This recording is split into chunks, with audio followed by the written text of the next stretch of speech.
to talk about entering a nonprofit organization. And the first thing that you need to do when entering an organization is to actually understand some of the forces that folks are dealing with. Forces at work in the nonprofit sector, these are all going to sound really, really familiar to you. But one of the things that we'd just like to heighten your awareness of or just enrich our dialogue with a better understanding is these guys are under a lot of pressure. It's extremely difficult to navigate the nonprofit sector. There is a new demand from donors for greater accountability, yet a lack of data internally to respond to that need. There is greater wealth supposedly out there, but quite often they're also seeing a proliferation of nonprofits, so the wealth isn't transferring into the coffers of the individual nonprofit. We've also got this recent downturn, and I think the numbers this year are going to be devastating for a lot of nonprofit organizations, and I'm sure some of you are already feeling that crunch with the nonprofits you work with. You're seeing a move in terms of changes in traditional funding, decreased government funding, performance-based contracts all over. Focus on performance. If I'd done this presentation a year ago with the advent of Charitable Way and Helping.org, et cetera, that pressure in terms of internet and donors would have been at a high. I would actually say that over the past year, we've seen all of those organizations crash, or not all, but I would say in the neighborhood of 80 to 90%. Therefore, there's a little bit less pressure, but I think the underlying focus on, my dollar's important and why should it go to you has been sustained throughout the year. In addition, new competition. We talked about social enterprise. You can think about it within the organization, but a bunch of these organizations are feeling it externally. For-profit competitors are coming into traditional service spaces, be it meals for the homeless, beds for drug addicts, all across United Way feeling extreme pressure, all across the nonprofit sector.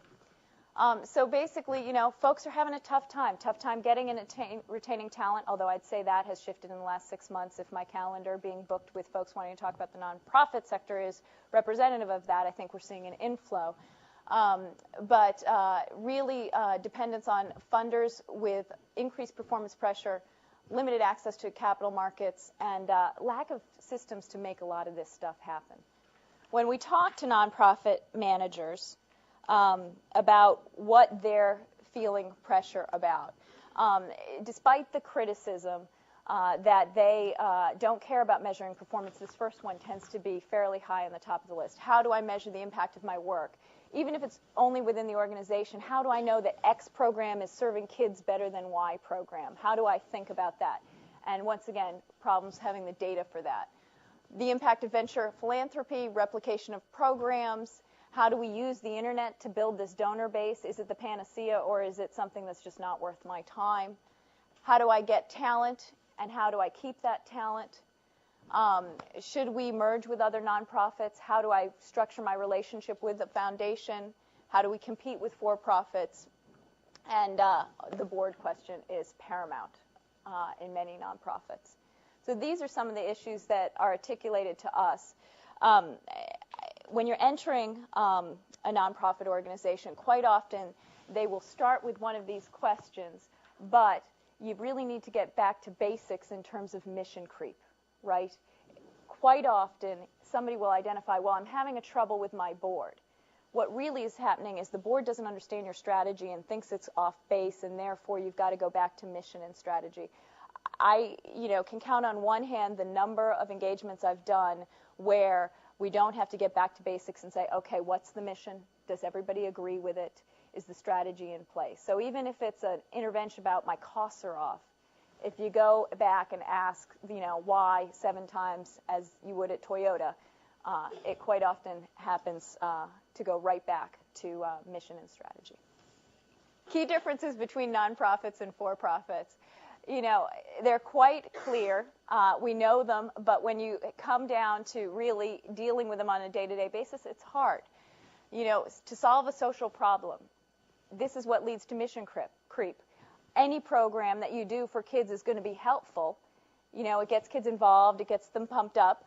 What is too many programs? How do I evaluate the various efficacy? There is no return for shareholders. There's no ROIC that we can talk about in this dimension. Measurement, clear bottom line metrics versus qualitative, output-oriented. I served 250 kids. How do I know if I did it well? Governance, multiple influences. Quite often, you'll work with a nonprofit, and the most important and powerful people are the volunteers, right? So you'll do this fabulous project for the executive director. You might even get the board's buy-in. You think you've got it all lined up, and a very powerful volunteer or donor shoots it out of the water. So really needing to circle the wagons with all the different constituencies. Fragmented project-focused funding, clearly defined and accessible capital markets, conversely in the for-profit market. HR, often a voluntary or missionary workforce that does it all. And it is very hard to ask somebody who feels that they are giving up their life for this cause, with all of the passion and energy around that, to fill out a stupid form. It doesn't make them happy. Versus for-profit, you don't pay them or you fire them. It's easier. And quite often our work in the for-profit realm, we go in, we sit down with the CEO. He or she says, you got it, this is our project plan, go make it happen. We make it happen. And if somebody doesn't agree down the line, we've got the backing of the CEO. That's a lot of power. In a nonprofit, harder to navigate. You got to, once again, circle those wagons. Stakeholders, multiple constituencies, once again, versus just customers and shareholders. And then role of competition being unclear. I am very nervous even saying the C word when I meet with nonprofits. It's like, don't say the C word. Competition. It makes boards and staff extremely nervous at first juncture. And quite often the C word that they want to hear is collaboration, right? So you've got to work that angle. What's competition? What's collaboration? How consultants and nonprofits sometimes see each other. I use this slide with our engagement managers. Corporate raiders in blue suits. We are intimidating. We are uptight. We are not fun. Bain might be fun. McKinsey, not fun. We show up. We're whippersnappers. We're so smart. We've done our 5 forces analysis. We can draw a cost curve so fast it'll make your head spin. That's great. It's intimidating. It's foreign. You're part of the system, right? Very, very difficult to get through that. There's also this perception. Well, if you go into the nonprofit sector, you couldn't cut it in the for-profit sector. They're like all the people over in Berkeley, right? Saving the world. Okay? There is stereotypes on both sides that are quite frustrating. Now, the bottom line is there are very smart, very talented people in the nonprofit sector. And the bottom line is all of the consultants who do this kind of work really care and really want to make a difference. But this perception is real as well. The underlying isn't real, but the perception is. We don't wear suits. No. And actually, we do address that. So we work very hard to address this issue. I dressed up for you today. Being a humble East Coast Harvard boy, I was sort of awed, by. And I said, but I knew you had a golf course, so I put on this golf tie. Another corporate symbol not well accepted in the nonprofit world. Yeah. The idea of playing golf. Yeah. And Seth and I were harassing each other about suits. The only reason I'm wearing a suit is I have not lost the 15 pounds from having a baby. So until those pounds are lost, I'm not standing in front of 100 people without, a little coverage. I'm going to save Maisie from saying anything more about that. But it's a great point. And in fact, we did a workshop with all of the Bridgespan staff about this whole issue of, what do people expect of you? And if you took the average cross-section of the Bridgespan staff in Boston, you would have this sort of well-educated, Ivy League, well-scrubbed, predominantly white group of people going, let's say, to talk to people at the Harlem Children's Zone about their problem, where nobody is white, nobody went to the Harvard Business School, all that sort of stuff. And so the reality is, and that's what Maisie's about the Kerman, is that it's it starts with a mindset. It starts with a consciousness of all the things that you've said. I created a little role play example for that workshop in Bridgespan, which you can just think about. I don't have to put you through the role play. I can save you a whole 30 minutes. And just think about the fact that people who come from, all of you who do this work as a volunteer, do it, probably in schedules that are, tightly scheduled. You got to go. You want to get stuff done and so on. And you show up, and just as Maisie said, they've got something else going on. They've got somebody who quit. They've got a volunteer who didn't show up. That whatever it is that's going on, they may even think they've solved the problem because they knew you were coming, and they want to share with you that. And people from our backgrounds are real eager to get in and help. And sometimes the best help you can be is to let them talk. Let them share with you what it is that's on their mind. They'll reveal a ton. And one of the best things you can do maybe in your second meeting is play back to them some of what they heard and say, is this what's going on here? Is this what's happening with the strategy? You might hear the mission creep in that first meeting, and instead of saying, oh, good, I heard about mission creep, I'm here to solve it for you. Here, I can, I got my toolkit because I went to this, this thing on the 20th down at Stanford. That is really important. I mean, these perceptions are not only real, but the fact is you've got to fundamentally think about not just those stereotypes, but just the culture you are in. A lot of the comments people made, think if you were in the other shoes, what that person wants to do with you when you show up. They might say, oh, my God, someone's here. You can answer the phone for 5 minutes. I had a good friend who showed up at a community center as a volunteer in Sonoma County. And he went to this place because they serve the Latino population, and he speaks Spanish. And they said, can you help a few people fill out job applications this morning? Someone came in late. He thought he was going to do strategy, and he had his MBA. He'd worked in financial services. He'd worked on Wall Street. He was going to help them raise money. He was going to do all sorts of stuff. The fact is, what they needed that day was someone to help a few non-English speaking people fill out their job applications. He did some real work. The fact is, he didn't necessarily move the organization forward. So at some point, you've got to get out of that mode, and you actually do have to start the dialogue about the serious issues. But just being sensitive to the fact that you might not be as bloody efficient as when you show up at, Oracle or Bank of America or somewhere else. An understanding of your strengths and weaknesses, I think, is critical. And, we do this as an organization. I would do it as a person. I would sit down and say, what am I good at? What am I bad at? What baggage am I bringing to the table? So to Abigail's point, I'm not going to show up in a blue suit. I'm going to understand the context. To Seth's point, I'm going to think about listening.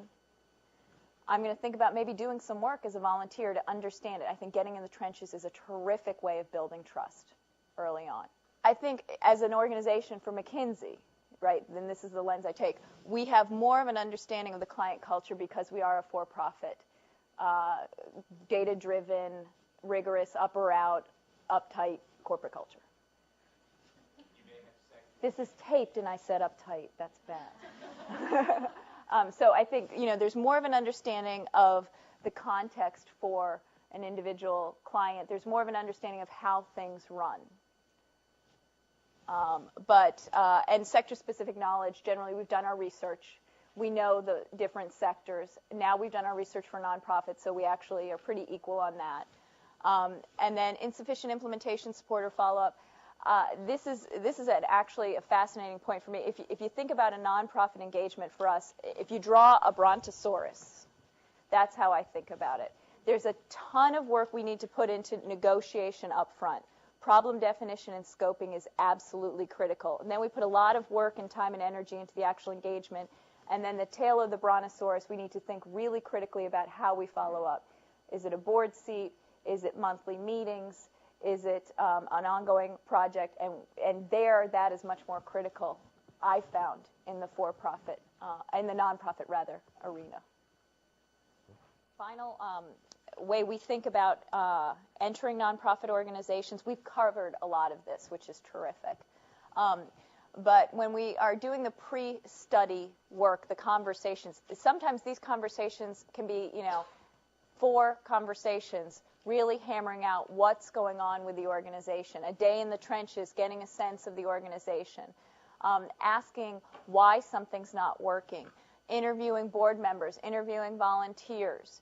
Now, that being said, if you are a lone consultant, an individual approaching an organization, it may feel a little bit unwieldy to say, oh, I want to interview all of your board members and your volunteers and so on and so forth if you're only working on a project that's a component of a nonprofit versus an overall strategic haul. But still, stop people in the hallways, talk to them about what's going on in the context, and be as aggressive as you can about getting on the executive director's calendar to understand the context of what you're trying to do and whether or not that would be useful for the organization. Because what will be frustrating to you as an individual consultant is if you come up with a fabulous plan for a program that doesn't fit into the overall strategic context. And I think you're all likely to be working on projects that may be very small teams or very large teams, and I think you have to gauge it. There are some of the things we'll talk about tonight, I think, a single person, can do. You could say, okay, I don't have a lot of time to interview every board member, but since we're doing, maybe they have a strategic planning committee, maybe they have a new ventures committee, maybe they have, finance committee or something that's relevant to the topic you're working on, go meet with that board member. Get what you can of those insights so that you're educated. One example came up today at work. There's an organization that's approached us about doing a project at a zoo. And it's out of town, and I was looking at sort of flight schedule, and I was talking to the sort of administrator who's sort of setting up my visit, and they said, well, you'll get in, you'll have this hour to kill before the executive director is ready to see you. I said, well, can I get a tour of the zoo? I mean, can I look around? I'll see, will there be membership applications? Will there be, what will I learn about the zoo? Again, back to the point, I've never had a zoo as a client before, okay? I've been to zoos. I got 2 little kids. I love zoos, but what will I pick up from just an hour walking around before that? And Maisie's point about whether you've volunteered there or whether you do there, just checking out some of what they do so that you're a little more informed. And not for the purpose of, as I said before, not for the purpose of showing off, say, oh, yeah, I've visited your zoo, 3 or 4 times. It's not for that purpose. It's just so that you might ask the question of, I saw a membership brochure. Do you have a lot of members of the zoo? Are they donors? Are some of these big donors? What do they get with their membership? And has that been a successful thing? And do you use direct mail? And you might have a whole set of questions just because you saw a little membership application on your way in. I'm going to shift gears for a second, and I'm going to ask Laura and Peggy to pass out a sheet. I brought along one handout, a one-page handout. There's some other handouts to pick up outside later we'll talk about. But this is the simplest construct that I could come up with to think about once you are engaging in this dialogue with the client, what is it you're trying to do? And this is, when you get this piece of paper, what you'll notice, and I'm sorry I didn't bring a transparency of it. That was the last thing I was supposed to do before I left the office and forgot. I was busy tying my tie. But there's 5 boxes on there, and what they basically say is that an aligned strategy has a number of components. As you look at the sheet, it says you've got to know what your desired outcome is. You've got to know what your theory of change is. You have to sort of look at the focus of your programs, what implications that has for your operation, and what metrics you have. And there's a kind of arrow at the bottom of the page. I'm not going to take you through all of these in great detail.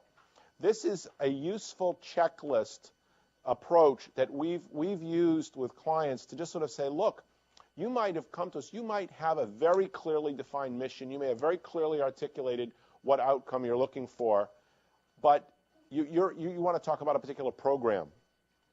And really, digging in kind of in the middle column, you'll find yourself one way or another being effective at some point covering all 5 boxes. An effective strategy will touch all 5 boxes. Your project might only touch one of them. To us, the most important box on here, the most important thing that's becoming for us. And remember, Bridgespan's been around only about 3 years. So 3 years of experience, if you asked us to summarize, what have we observed? What have we observed that is most consistent in high-performing nonprofits and what's not there in low-performing? It's that they have not taken the time to truly articulate what is the outcome they're trying to achieve and how is that outcome achieved in society, the sort of theory of change. Now, those sound like buzzwords, but your intended impact or your desired outcome and the theory of change, we spent a lot of time on. So if I were to translate that to what may be, in your case, a volunteer project done in a much smaller number of hours than a Bridgespan project, would be I would ask those questions. I would ask it of the people, of the board members. I would try to see if there really is a consensus on what is it you really want to be held accountable for. And the way we think about this is different from a mission. Missions always sound very lofty. Stanford probably has a mission like, educate people and, make them good citizens of the world or something. Somewhere there's probably something written that sounds very lofty. It's great. But a desired outcome often sounds more like something that you can put time and definition around. If you listen to it, you'd really know who the beneficiary was. Let's take my organization that was trying to get older Americans into the workforce.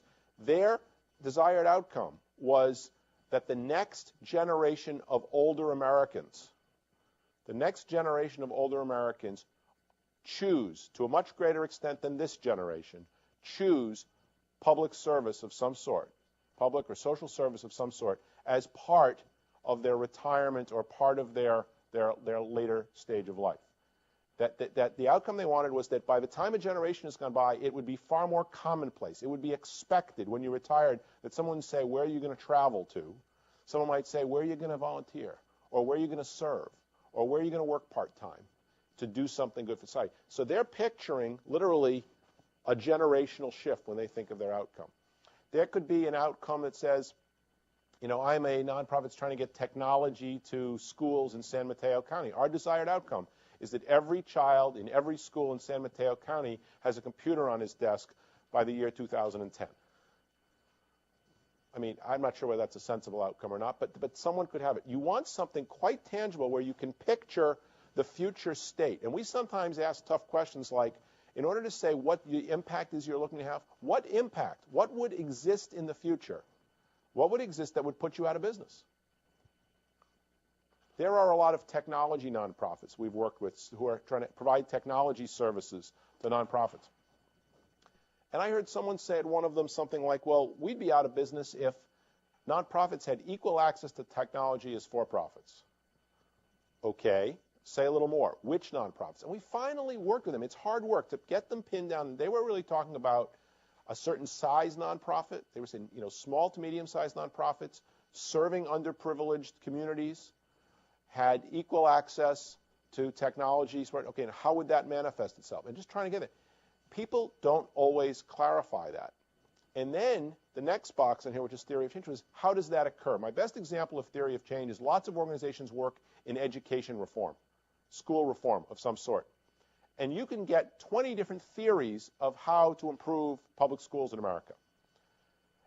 But most people will say that it's a very complex theory, that you need more trained teachers and more this and more standards, and the kids have to be well fed, and there have to be after-school programs. There may be a very complex theory of change. But then they may believe, well, wait a minute, there's 20 different things that influence school reform. The third box, program service, focus, which piece of that are you going to work on? So we spent a lot of time really pushing. We're instigators, we're nudging, we're cajoling the executive director, sometimes the executive director and their staff, sometimes with board members, sometimes with not, a real clarification around what is it you want to accomplish, what do you want to see accomplished in the world, what do you want your work to result in, how does that get done in general, and which pieces of that are you actually going to do, and which pieces are you leaving for other people? The sort of things you come across are someone says, we believe every kid needs a good breakfast in order to learn. And then you look at their budget, and they spend 80% of their money training teachers. And you say, your program focus is not aligned with the part of the theory of change that you're most espousing. You're espousing a theory of change that has a heavy emphasis on kids being well fed. Why are you training teachers? Why aren't you feeding kids? And believe it or not, people talk about mission creep. You can imagine how they got into the teacher training business, right? Because somebody was probably willing to give them a grant to do that or some other reason. So these just may be a useful way to think about that once you are able to think about the program focus. So let's suppose an organization, I'm going to pick on one of our clients, an organization called the Great Valley Center, just trying to do work in the entire Central Valley of California, a vast area. They can't do everything. They're well funded from some big California foundations. They have chosen specific programs to say, we're going to train more leaders in places like Modesto and Fresno and places that are part of the Central Valley, because the best and the brightest people from there don't always go home again. We want to train leaders and train people capable of running towns and districts, and it's led by a former mayor. So leadership training is one of the levers. Some of the things involved, they've been able to articulate, they're going to leave to other people. Little community center where my friend volunteered filling out job applications in Sonoma, they used to get people dropping clothes off on their doorstep because they knew that this was a place where, poor Latino people were coming who weren't yet assimilated into the community, and people would donate clothes. Well, there were lots of organizations taking clothes. They decided, we don't do clothes. The clothes goes to another organization. We'll keep a couple of suits in the closet here for people might need for a job interview, but we're not taking in secondhand clothing. We're not the Salvation Army or Goodwill or an association that collects used clothing. What about medical care? We're not about medical care. We're about job applications and English language training, whatever. And so when they picture in Sonoma a future outcome for those people, they don't picture used clothing being circulated.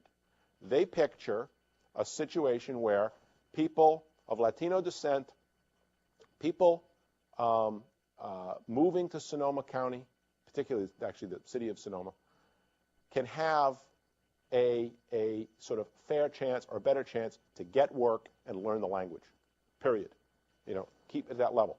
When you sit around, you can imagine when you sit around with board members, you get lofty mission-like things like, Latinos entering the city of Sonoma will find an equal playing field, a level playing field, or, we will reach a point where the representation of the Latino community in local government will be equal to that of its proportion of the population.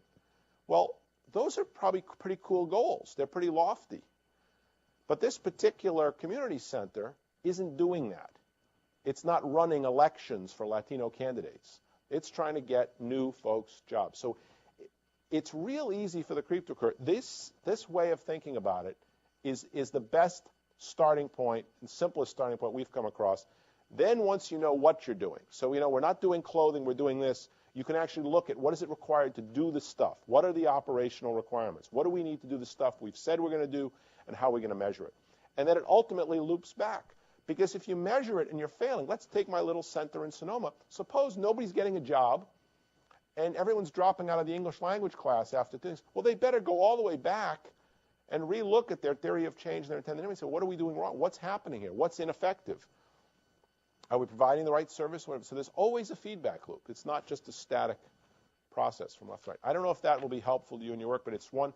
It seems almost obvious that you need to start with what's the impact. It seems sort of like, what is it you're trying to accomplish?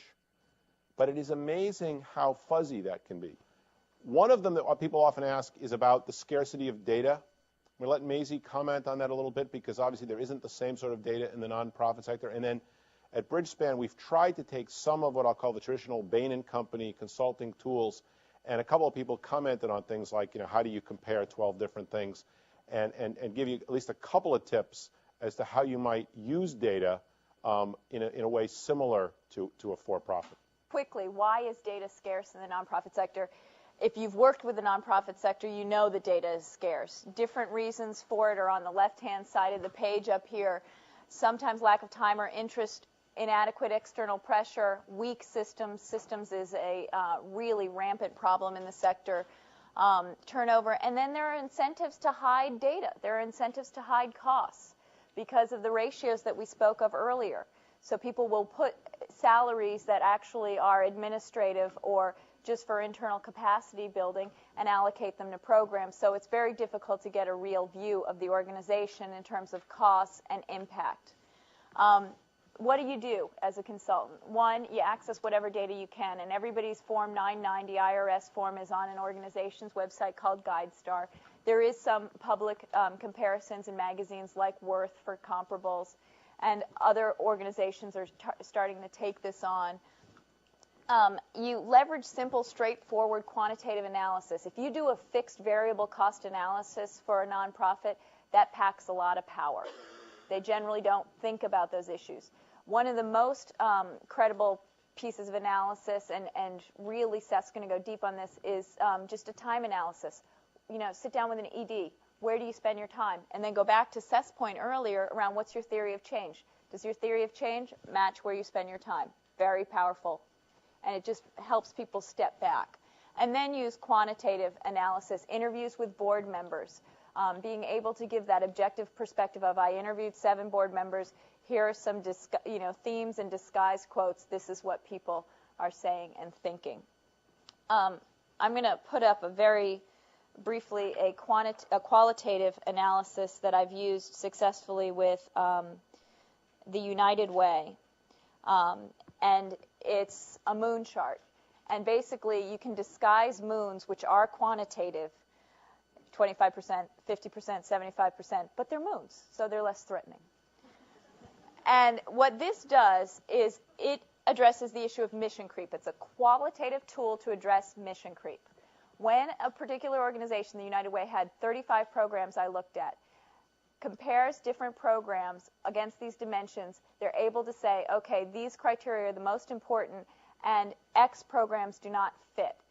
And basically, to read the chart, it is a little difficult. If something has everything across the board, you got your brand, you can recover your cost, you're distinctive, you've got staff to do it, and it targets your population, but it's not aligned with your mission, the action you should take is to change the focus or get rid of it. And this is a tool that I've used in, the public example I can use is the United Way, several nonprofits, and it's very, very powerful. It's simple but powerful.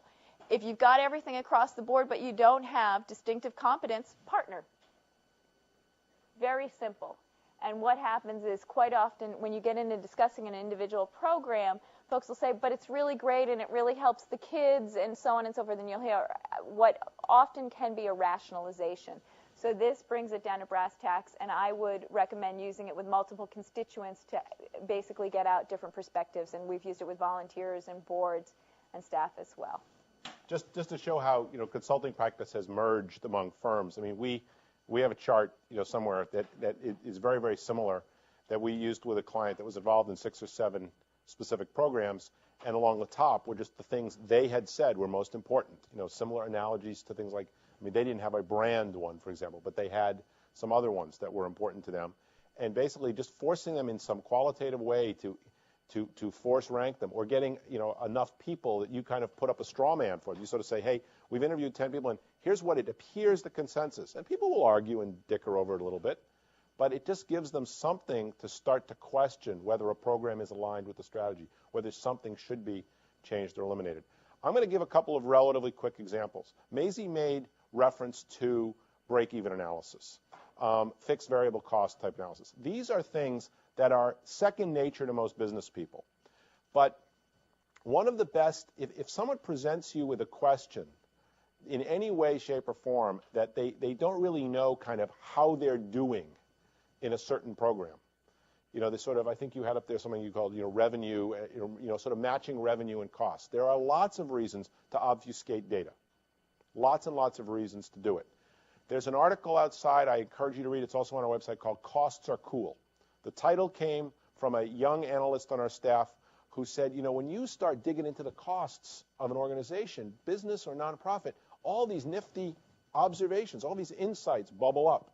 And so I encourage you to read it, not because costs really are so cool, but because they really are sometimes the gateway to a strategic decision.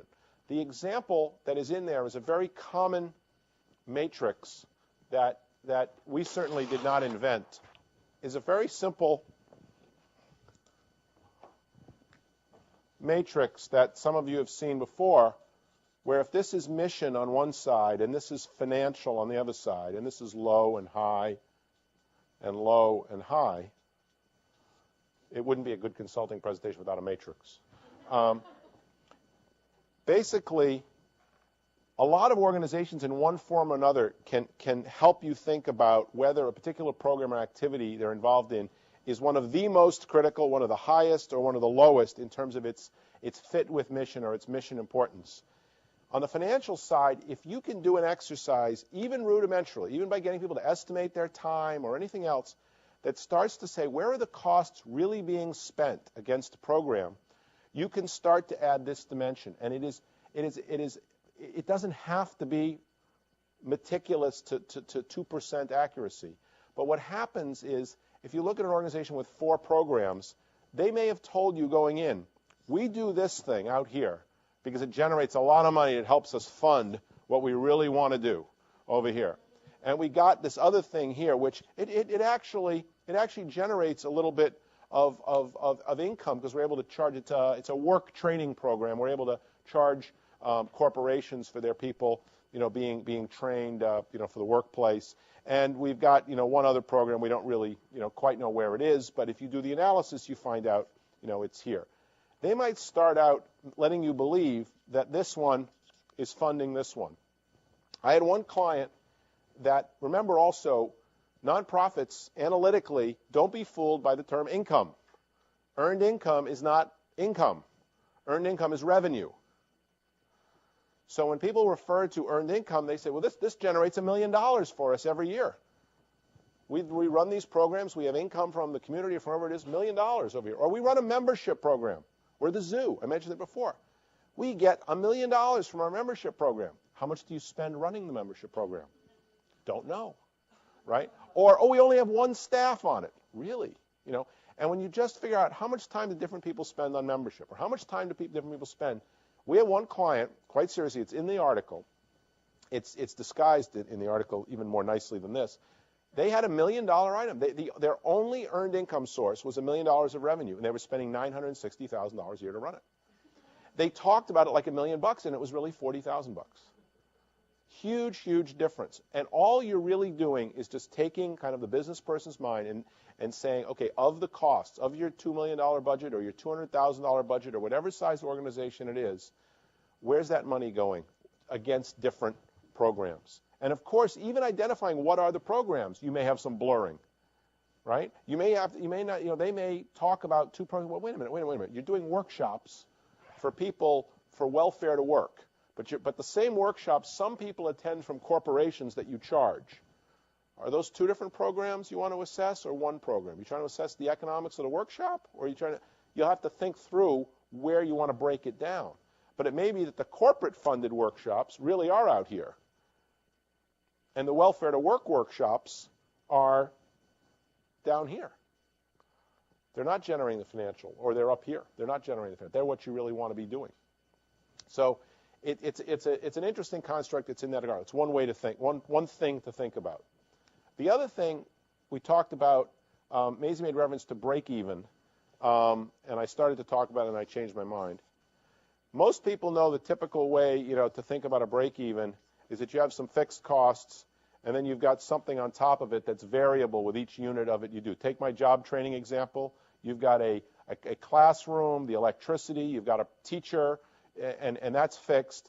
And then for each person who attends, you've got some supplies and you provide refreshments or something else, okay? And it grows, obviously, on a variable basis per person attending the class. And obviously the traditional break even, you're looking for, how many units. If this is volume here and this is cost or revenue, this is dollars, you're all familiar with a break-even concept. This is something that is so simple for most business people, but I produced one chart for an organization that rents out a facility. They happen to have a picture of a church basement, if you will. Keep it simple, okay? That isn't what it was, but they have a facility they can rent, and it brings in extra earned income, okay? It brings in some revenue. They figured out, because they have to have somebody there when it's open, they have electricity, they figured out their fixed and variable costs. We had a relatively junior analyst just go through with them what it costs in a way they've never done before. It figured out that at 65% utilization, this room, this facility, if you used 65% of the available nights, okay, it would break even. Cover the cost of the janitor and the custodian and the security guard and so on. They happened to fortunately be operating at 72% capacity, but they were worried that with the economy it would shrink. They never knew what the break-even was before. And the difference between 72 and 65 in a tight economy, they could sink to the point where they'd be better off not opening the church basement to the public, not having it as a revenue source. than having it as a phantom income source. You follow? And that's a relatively simple analysis that everybody in this room is capable of doing, that nonprofits don't always have the time or the effort or the person to do. I'm just going to give one other quick example. There are lots of them that to think about when you hear about the problems in and one is that with spreadsheets these days, a lot of people think of sort of scenario analysis, sort of doing a whole scenario of, well, if this happens, this happens, this happens. Because you're asked in a lot of these projects to do what people loosely think of as strategic planning, a lot of times you're being asked to think about the next 5 years. And people will, simply the fact that you show up with an Excel spreadsheet with 5 columns in it makes you foreign in the first place, right? So bear in mind that, first of all, just having the talent to help somebody lay out 5 years into the future with some set of assumptions, how many people will be served, how much staff will there be, what are our costs, what are our administration, whatever it happens to be, it can be the simplest model. It doesn't have to be an elaborate spreadsheet with lots of inputs and lots of macros and lots of graphics coming in and out.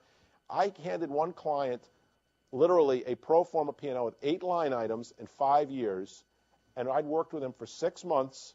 We'd accomplished all sorts of things in terms of their strategic focus, their clarity. So that sheet of paper is all he remembers. Okay? Because he didn't have anyone on his staff who could even guesstimate, okay, wait a minute, if I have 100 people and it grows at 10% in terms of the people I'm serving, 110, 121, I mean, he just doesn't have people on his staff that think that way. So recognize that even in the simplest form, you're saying, hey, I can lay out this spreadsheet. I was on the board of a school that was trying to do a faculty. Any of you serve on boards of schools, your kids' schools, maybe people in here, your grandchildren's schools. I don't know. Anybody? We got some people. We were asked to look at faculty compensation. And I was the only person on the faculty compensation committee, there were faculty members, administrators, and so on, who was comfortable just using a spreadsheet. And I basically had to take the data disguised of the 35 teachers at this school and what they were making and what the competitive salary was. Simple things that you would just do. Don't be afraid to let those be the cornerstone of your output. That school put in place a whole new structure based solely on what I fiddled with on an Excel spreadsheet. There was nobody else there to do it.